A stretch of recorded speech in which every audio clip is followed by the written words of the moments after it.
الحمد لله رب العالمين والعاقبة للمتقين والصلاة والسلام على سيدنا محمد وآله وصحبه أجمعين. فقد قال الله تعالى في القرآن العظيم: قل هو الرحمن آمنا به وعليه توكلنا. فقد قال رسول الله صلى الله عليه وسلم: لو أنكم تتوكلون على الله حق توكله لرزقكم كما يرزق الطير تغدو خماسا وتروح بطانا. அளவற்ற அருளாளனும் நிகரற்ற அன்புடையுமாகிய அல்லாஹ்வின் திருநாமம் கொண்டு ஆரம்பிக்கிறேன். வான் வையம் புகழ் அனைத்தும் ஏக வல்லவனாகிய வல்லவன் அல்லாஹ் தஆலா ஒருவன் மீது மட்டுமே என்றென்றும் குறிப்பாட்டுவான். நபிகள் பெருமானார் ஸல்லல்லாஹு அலைஹி வஸல்லம் அன்னார் மீதும் அன்னாரின் வழிவந்த நல்லவர்கள் அனைவர்கள் மீதும் குறிப்பாக நம் அனைவர்கள் மீதும் அல்லாஹ்வுடைய அன்பும் அருளும் என்றென்றும் குன்றாமல் குறையாமல் நிலவட்டுமாக. ஆமீன். அஸ்ஸலாமு அலைக்கும் வரஹ்மத்துல்லாஹி வபரகாத்துஹு. அல்ஹம்துலில்லாஹ். என்றோடு நம்முடைய ஹாஃபில் அவர்கள் சரியாக 29 ஜுஸுவை முடித்து தந்திருக்கிறார். கிட்டத்தட்ட குர்ஆனை முடிக்கும் தருவாயிலே நாம் இருக்கிறோம்.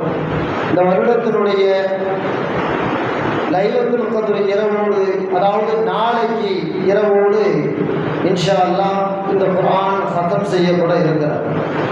இன்றைக்கு ஓதப்பட்ட திருமறை வசனங்கள் நிறைய செய்திகளை சொல்ல கேட்டோம். குறிப்பாக மனிதனுடைய மௌத்தும் மனிதனுடைய வாழ்க்கையும் அல்லாஹ் தஆலா மனிதனுக்கு படைத்திருப்பது அவனை சோதனை செய்வதற்கு, யாரு நல்லவன் கெட்டவன் அல்லாஹ் அறிந்து கொள்வதற்காக நான் படைத்தேன் அப்படின்னு அல்லாஹ் ஒரு வசனத்தில் சொல்றோம். அதே போல அதாவது பெருமானார் ஸல்லல்லாஹு அலைஹி வஸல்லம் அவர்களை என்னென்ன வசைபாடினார்களோ அந்த வார்த்தைகள் எல்லாம் அல்லாஹ் சொல்லுகிறான். நபி அவர்களை கவிஞர், சிகிர் வைக்கக்கூடியவர், பொய்யர், இப்படி நிறைய செய்திகளை நபி அவர்களை பார்த்து சொன்னார்கள் என்று அல்லாஹ் தஆலா அதற்கு பதிலடி தருகின்றான். அதே போல மற்றொரு வசனம், வாழ்க்கையிலே பொய்யை மட்டுமே சொல்லி தெரிபவர்களுக்கு நரகத்தின் ஓடை காத்திருக்கிறது என்று இவ்வாறு சொல்லப்பட்ட வசனங்கள் இன்றைக்கு நம்முடைய சிந்தனைக்கு ஒரு அழகான வசனம். குல் நபியே, நீங்கள் மக்களுக்கு எடுத்துச் சொல்லுங்கள், ஹுவர் ரஹ்மான், அவன்தான் மிக கருணையாளனாக இருக்கிறான். ஆமன்னா பிஹி, அவனை நாங்கள் ஈமான் கொண்டோம். வஅலைஹி தவக்கல்னா, அவன் மீதே நாங்கள் பொறுப்பு சாட்டியிருக்கிறோம், அவன் மீதே நாங்கள் எல்லா வகையாக சார்ந்திருக்கிறோம் என்று மூமின்கள் சொல்லுவார்கள் என்று நபியே நீங்கள் சொல்லுங்கள் என்று அல்லாஹ் தஆலா அந்த வசனத்தில் ஈமான் கொண்டவர்கள் அல்லாஹ்வின் மீது தவக்குல் வைப்பார்கள் என்று அல்லாஹ் சொல்லி முடிக்கிறார். ஈமான் உள்ளத்திலே பரிபூர்ணமா நிரப்பமா இருந்தா அவர்கள் எல்லா காரியத்திலும் அல்லாஹ்வை தான் சார்ந்திருப்பார்கள். அல்லாஹ்வை சார்ந்திருக்காவிட்டால் ஈமானில் குறைவு இருக்கிறது என்று அர்த்தம். அல்லாஹ்வை நான் ஈமான் கொண்டிருக்கேன், நாளைக்கு சொர்க்க நரகம் இருக்கு, மௌத்துக்கு பிறகு வாழ்க்கை இருக்கு, இறைப்புதர் ஒருத்தர் உண்டு, வேதங்கள் உண்டு, இப்படியெல்லாம் நாம நம்பிக்கை வச்சிருக்கோமா இல்லையா? இந்த நம்பிக்கை வச்சிருக்க அடையாளத்தை அல்லாஹ் சொல்றான். அல்லாஹ்வையே நீங்கள் சார்ந்திருக்க வேண்டும், அப்போதுதான் ஈமான் பரிபூர்ணம் அடைகிறது. அல்லாஹ்வே நீங்கள் எல்லா நேரமும் அல்லாஹ் தான். எதை செஞ்சாலும் எதை செய்யாட்டினாலும் எது வந்தாலும் எது வராட்டினாலும் எல்லாம் அல்லாஹ் தான் அப்படின்னு அல்லாஹ்வே எல்லா நேரமும் பொறுப்பு சாட்டினா அவங்களுக்கு அல்லாஹ் எப்படி கவனிப்பானுங்கிறத பெருமானார் ஸல்லல்லாஹு அலைஹி வஸல்லம் சொல்றாங்க. லவ் அன்னக்கும் தவக்கலூன அலல்லாஹி ஹக்க தவக்குலிஹி, நீங்க அல்லாஹ்வின் மீது உண்மையாகவே நீங்கள் அவனை சார்ந்து அவன் மீது நம்பிக்கை கொண்டு இருந்தால், காரியங்களை அவனிடத்திலே உண்மையாக நீங்கள் ஒப்படைத்தால், லரஸககும் கமா யர்ஸுகு தய்ர், அல்லாஹ் உங்களுக்கு எப்படி ரிஸ்க் தெரியுமா? பறவைகளுக்கு தருவதை போல உங்களுக்கு தருவான். அது என்னங்க, பறவைக்கு ஆடு மாடு நிறைய இருக்கு, மிருகங்கள் எல்லாம். ஆனால் அல்லாஹ் ஏன் பறவையை சொன்னான்? பெருமானார் ஸல்லல்லாஹு அலைஹி வஸல்லம் சொல்றாங்க, தகுது ஹிமாசன் ஹிமாசன், அந்த பறவைகள் காலையில் வெறும்பயிரோடு தான் கூட்டிலிருந்து வெளியே போகிறது.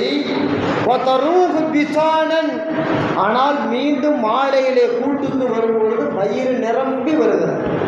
எந்த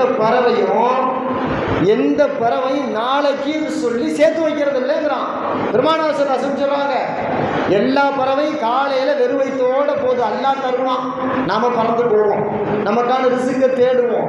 வெறுவைத்தோட காலையில பறந்து போகுது. எந்த பறவையும் அல்லாஹ் பட்டினி போட்டு கூட்டுக்கு அனுப்புறது இல்லை, எதையாவது அதுக்கு அல்லாஹ் கொடுத்து கூட்டுக்கு அனுப்புறான் அப்படின்ட்டு பெருமானார் சொல்றான். வாழ்க்கையில எல்லா கட்டத்திலையும் நாம செய்யறத சரியா செய்யணும். ஆனா அதன் பிறகு அல்லாஹ் மீது நம்பிக்கை வைக்கணும். நமக்கு புரியுற மாதிரி சொல்றதா இருந்தா, சென்னை சிட்டிக்குள்ள நல்ல கார் ஓட்ட தெரியுங்க, சூப்பர் கார் ஓட்ட வசம் இருக்குது, ஏன்னா நல்ல ஓட்ட தெரியும், நல்ல கார் வசம் இருக்குது, அழகா போயிட்டு வந்துடுவோம். ஆனா வீட்டை விட்டு வெளியே வந்து கார்ல உட்காரும் போது, யாரெல்லாம் நான் இந்த இடத்துக்கு போகணும், வண்டியில பெட்ரோலு எல்லாம் பக்காவா இருக்கு, இந்த இடத்துக்கு நான் போகணும், நீ எனக்கு உதவி செய்யணும் அப்படின்னு கேட்டுட்டு அல்லாஹ் மீது நம்பிக்கை வச்சு அவர் கார்ல ஏறினார்னா சரியான இடத்துக்கு போயிட்டு சரியான முறையில வீட்டுக்கு வந்துடுவார். ஆனா இந்த நம்பிக்கை இல்லை, நல்ல காரு பெட்ரோலு அது இது பக்காவா இருக்கு, எனக்கு நல்ல ஓட்டம் தெரியும், ரோடு சூப்பரா இருக்கு அப்படின்னு போற பல பேர் சரியா வீட்டுக்கு வர்றது இல்லையே. சில நேரத்தில் ஆஸ்பத்திரிக்கு போயிடுறான், சில நேரத்தில் மவுத்தாவே போயிடுறான், சில நேரங்களில் காணாமே போயிடுறான். இல்லையா, பார்க்குறோமா இல்லையா? உலகத்தில் எந்த காரியத்தை செய்யறாலும் சரியா செய்யணும். படிக்கணுங்க, நல்லா படிக்கணும். படித்து முடிச்சு எக்ஸாம் ஹாலில் போய் உட்காரும் போது, இறைவா என்னால் முடிஞ்ச விட படிச்சிருக்கேன், இதில் வெற்றி மார்க்கை நீ தான் எனக்கு தரணும், வெற்றிக்குரிய மதிப்பெண்ணை நீ தான் தரணும் அப்படின்னு நெய்யத்தை வச்சுக்கிட்டு பேனாவை பிடிச்சி பேப்பரில் உட்காந்து எழுதுனா எல்லாம் நிச்சயமாக வெற்றியை கொடுப்போம், நல்ல மதிப்பெண்கள் கிடைக்கும்.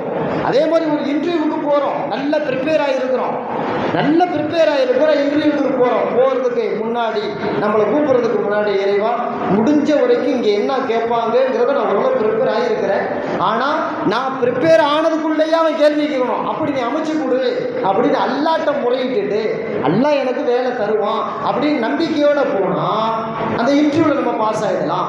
இந்த மாதிரி வாழ்க்கையில் ஒவ்வொரு விஷயத்துக்கும் இப்படித்தான், ஒவ்வொரு காரியத்துக்கும் இப்படித்தான்.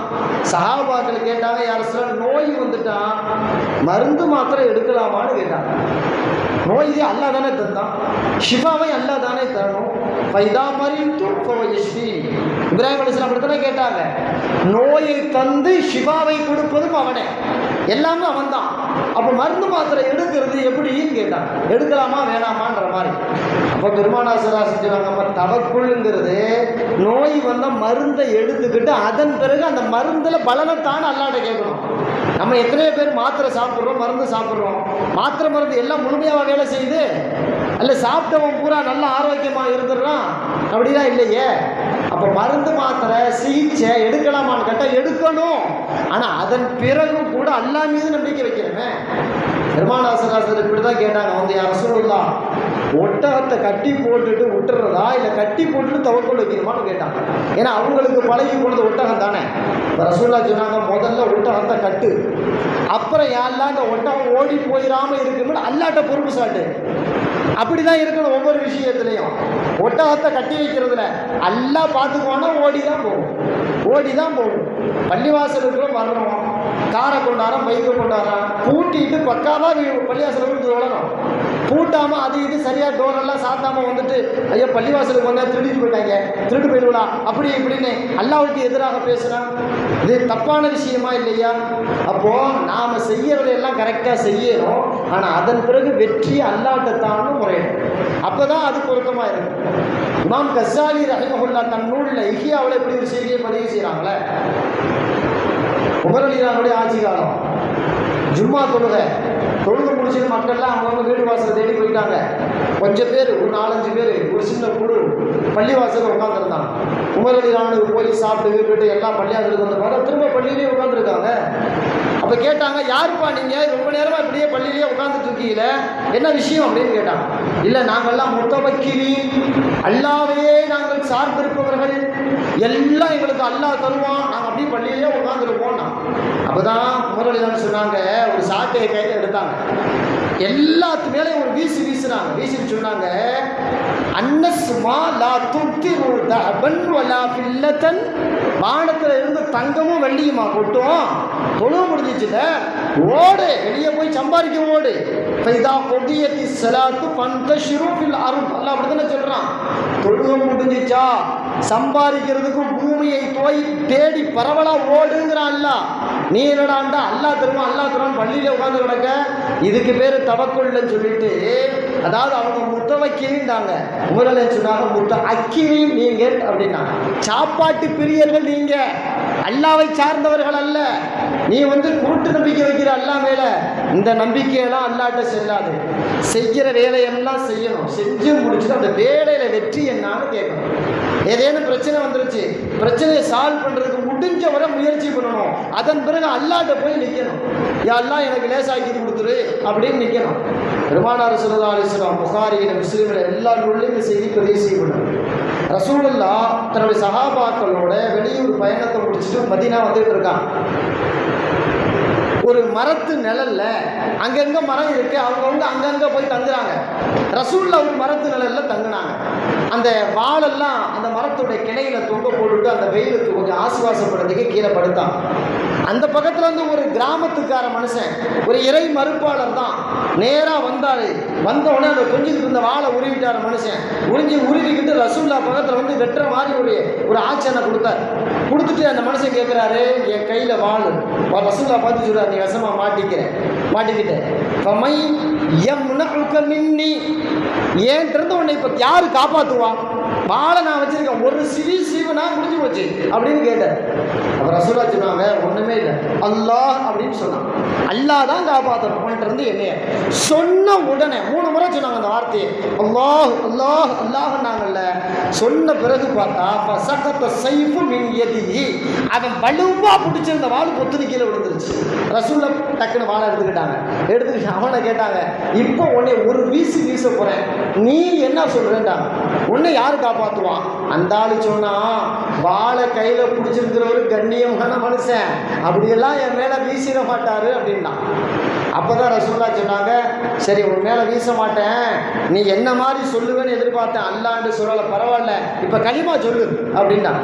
அந்த ஆளு சொன்னா, களிமா எல்லாம் சொல்ல முடியாது, உங்களுக்கு எதிராக போர் செய்ய மாட்டேன், உங்களோட போர் செய்ய வர்றவங்களோட நான் சேர மாட்டேன், என்னை விட்டுருங்களேன் அப்படின்ட்டு ஓடிட்டாருன்னு வருது. இப்போ ரசூலுல்லாஹி ஸல்லல்லாஹு அலைஹி வஸல்லம் நமக்கு என்ன சொல்லி கொடுக்குறாங்கன்னா, பிரச்சனை வந்துச்சுன்னா சால்வ் பண்ண முடியாது, ரொம்ப மோசமாக போயிடுச்சுன்னா அல்லாட்ட போய் உட்காந்துட வேண்டிதான். இதுக்கு மேலே என்னால் முடியாது, அல்லாஹ் நான் எவ்வளவோ பார்த்துட்டேன், எதுவுமே நடக்கலை, ரஹ்மானே நீ தான் எனக்கு எல்லாம், நீ செஞ்சாதான் உண்டு, எங்கேயும் உதவி எங்கேயும் தந்தாதான் உண்டு அப்படின்ட்டு தவக்கல்னா அல்லாட்ட போய் உட்காந்துடுறோம். நாங்கள் உன் மீது பொறுப்பு சாட்டி விட்டோம் அப்படின்னு உட்காந்துட்டா அங்கே பிரச்சனையே இல்லை. அல்லாஹ் முடிஞ்ச வரைக்கும் தன்னை சார்ந்தவர்களை அல்லாஹ் பாதுகாப்பான்.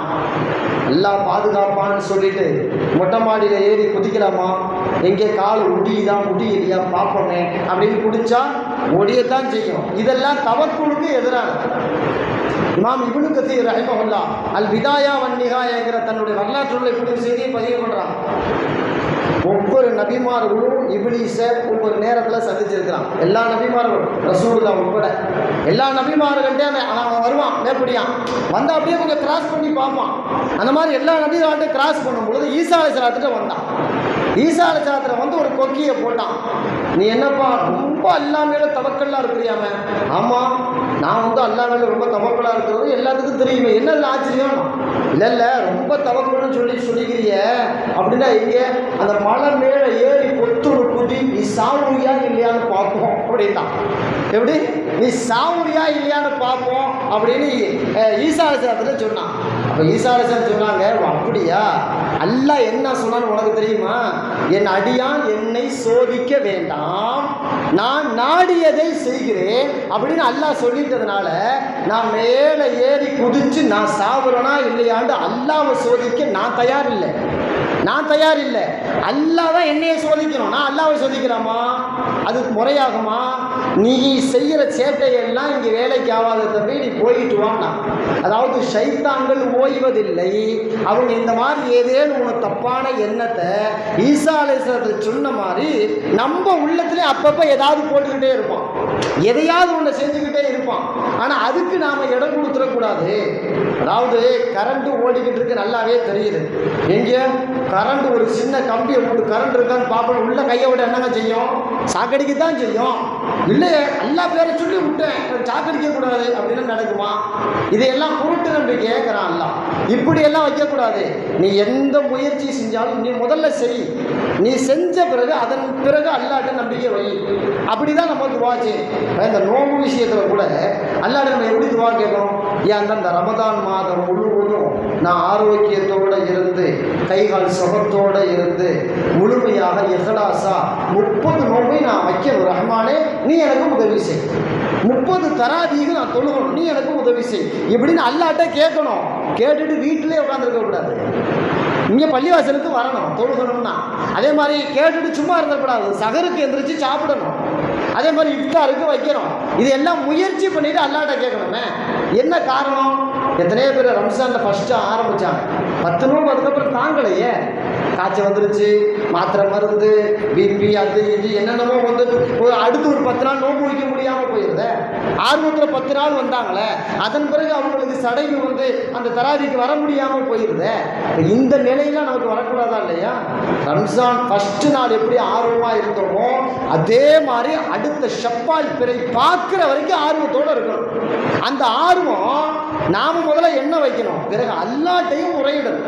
அல்லாட்டையும் ஒவ்வொரு நாளும் கேட்கணும், இறைவா மீதமுள்ள நோன்பை நான் இஹ்லாஸோட ஆரோக்கியத்தோடு வைக்கணும், நீ எனக்கு உதவி செய். மீதம் இருக்கிற தராவீஹ் தொழுகைய கண்ணியமாக கரெக்டாக ஒரு ரக்காயத்தை கூட இமாம் ஜமாத்தை விடாமல் நான் வந்து தராவீஹ் தொழுகணும்.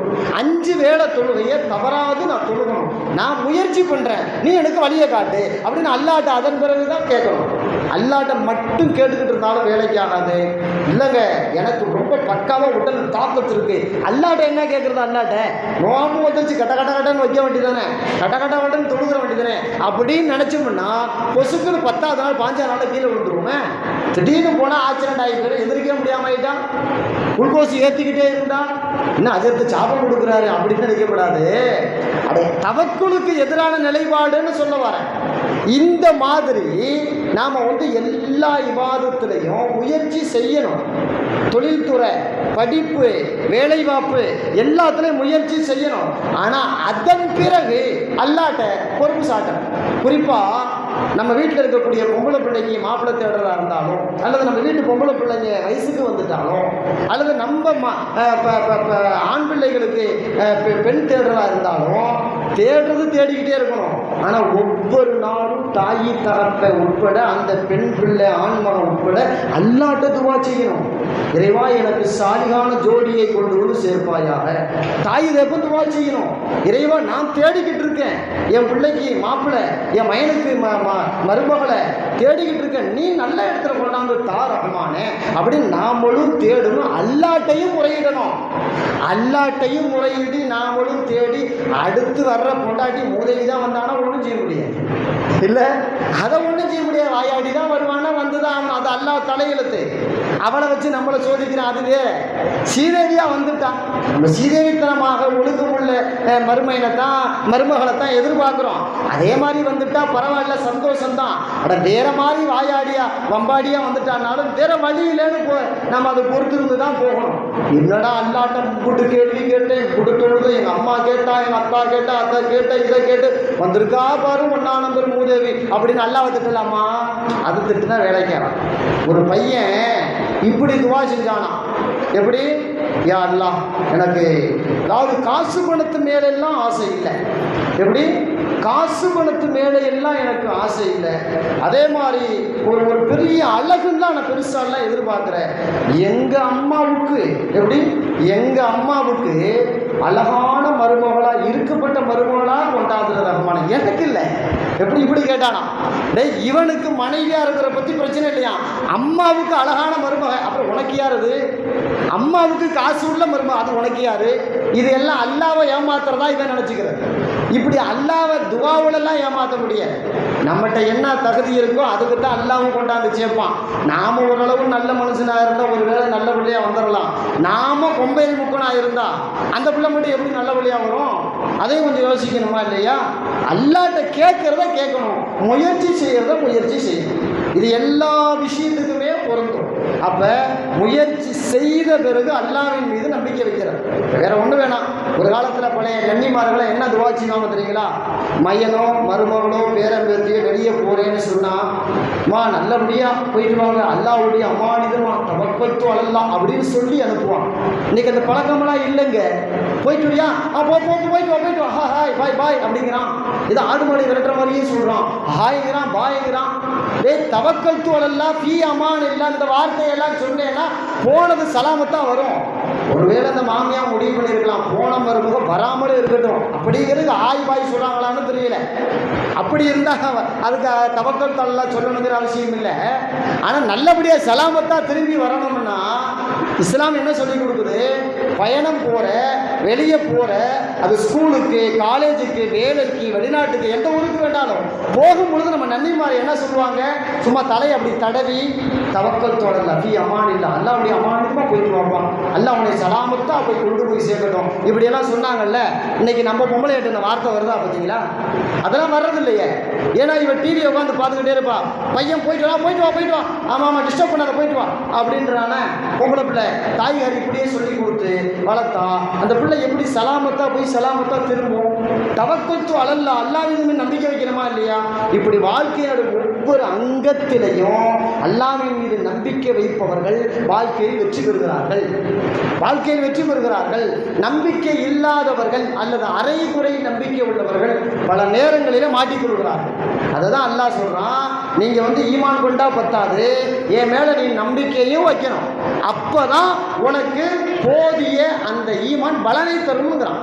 அப்போ அல்லாஹ் தஆலா சொல்வதை போல, நபிகள் நாயகம் ஸல்லல்லாஹு அலைஹி வஸல்லம் சொல்வதை போல அல்லாஹ்வின் மீது பரிபூர்ணமான தவக்குள் வைத்து அவனையே சார்ந்து வாழக்கூடிய நல்லடியார்களாக இரவை நம்மை ஆக்குவானாக.